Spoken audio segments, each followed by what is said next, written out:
Swastiastu. Assalamualaikum warahmatullahi wabarakatuh. Shalom. Namo Buddhaya. Dan salam sejahtera bagi kita semua. Halo semuanya.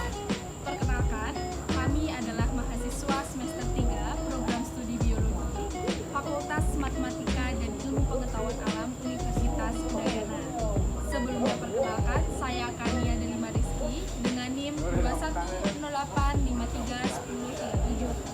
Perkenalkan, saya Iputu Krisna Wijaya dengan NIM 210853120. Perkenalkan, saya Caroline dengan NIM 21085531030. Perkenalkan, saya Pandey Gede Putra Saputra dengan NIM 2108531050. Perkenalkan, saya Iputu Gede Cakra Swabawa dengan NIM 210855340. Dan kami ucapkan selamat datang di channel kami. Video ini bertujuan untuk memenuhi tugas mata kuliah praktikum biostatistika. Dan kami akan memaparkan hasil diskusi kami mengenai materi uji hipotesis. Uji hipotesis yang kami lakukan adalah uji hipotesis terhadap keefektivitasan vaksin COVID-19. Tanpa berlama-lama lagi, selamat Menyaksikan.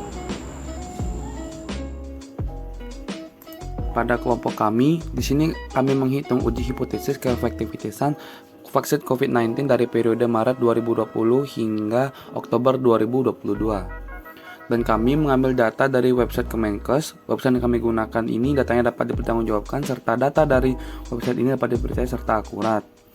Kami mengambil data sebelum vaksinasi dan sesudah vaksin, di mana sebelum itu pada tahun 2020 dan sesudah itu pada tahun 2021 hingga 2022. Pada data kami menggunakan 3 sampel, yaitu terkonfirmasi, meninggal, dan sembuh. Kami memasukkan data kami secara manual satu persatu, mulai dari terkonfirmasi, meninggal, serta sembuh. Inilah data yang kami gunakan, sudah terlihat di layar Anda mulai dari tahun 2020 hingga 2022.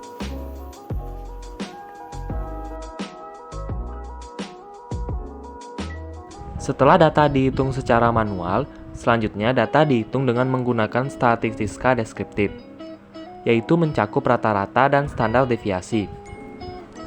Dan untuk mencari rata-rata, menggunakan rumus pada Excel, yaitu dengan mengetik sama dengan average, lalu di blok data yang ingin diketahui rata-ratanya, kemudian mengklik enter.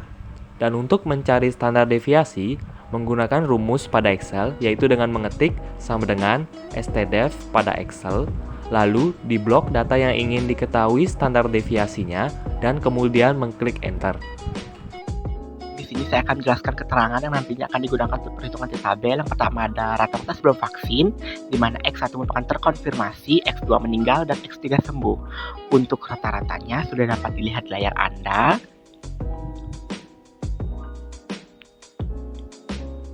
Kemudian rata-rata sudah vaksin, X4 terkonfirmasi, X5 meninggal, dan X6 sembuh. Dengan rata-rata sudah dapat dilihat di layar Anda. Kemudian ada mu-nya sebesar 70%. Mengapa 70%? Karena belum ada ketetapan yang pasti untuk menguji berapa keefektivitasannya sebuah vaksin. Standar deviasi sebelum vaksin, S1 merupakan terkonfirmasi dengan rata-rata sudah ada di layar Anda, S2 merupakan meninggal dengan rata-rata ada di layar Anda, S3 sembuh dengan rata-rata sudah ada di layar Anda juga.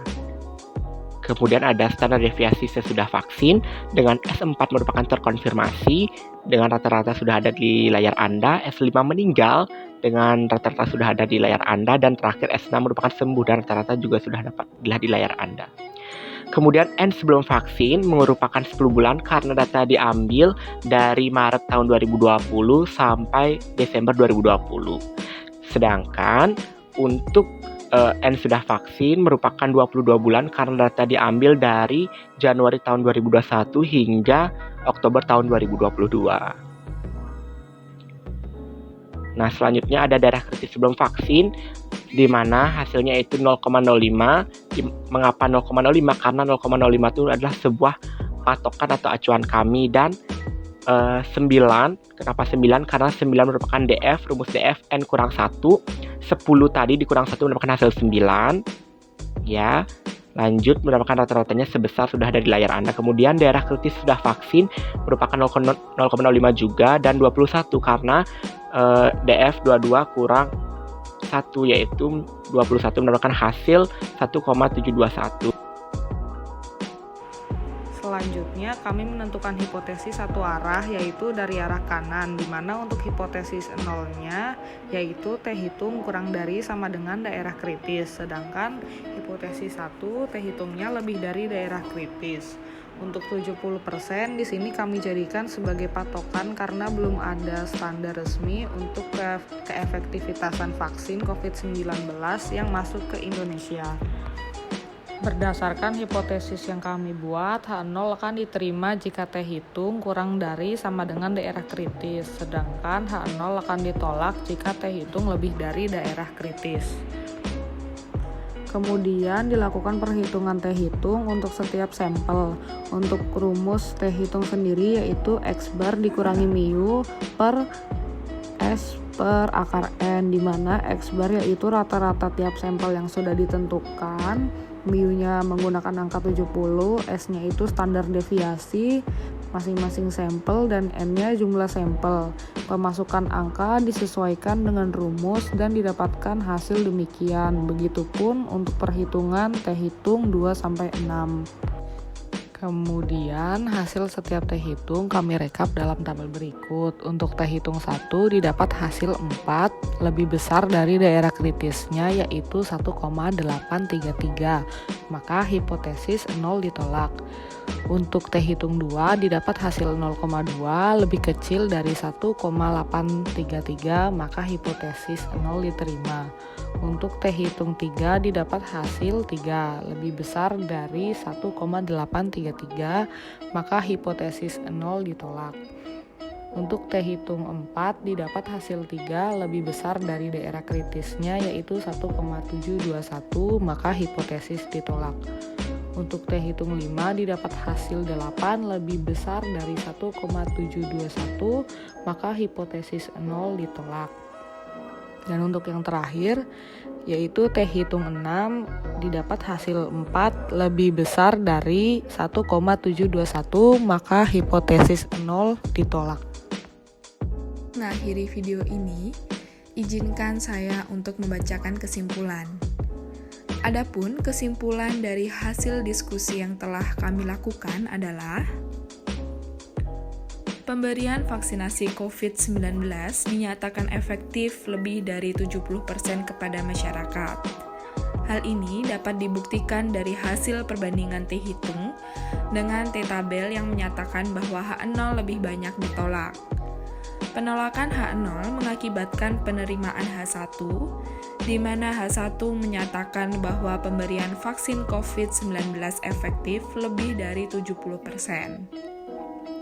Langkah-langkah yang kami lakukan untuk menguji hipotesis keefektivitasan vaksin COVID-19 adalah mencari data dari website resmi pemerintah, melakukan pengolahan data dengan statistika deskriptif, dan uji T satu sampel. Adapun dari hasil uji T, T1 ditolak, T2 diterima, T3 ditolak, T4 ditolak, T5 ditolak, dan T6 ditolak. Itulah kesimpulan dari hasil diskusi kami dan terima kasih. Itu tadi hasil diskusi kami terkait uji hipotesis keefektivitasan vaksin COVID-19. Semoga video tadi dapat bermanfaat untuk kita semua. Akhir kata, kami tutup dengan Paramasanti. Om Santi, Santi, Santi, Om. Dan jangan lupa untuk Like, komen, Share and subscribe. dan nyalakan notifikasi untuk video-video selanjutnya. dadah!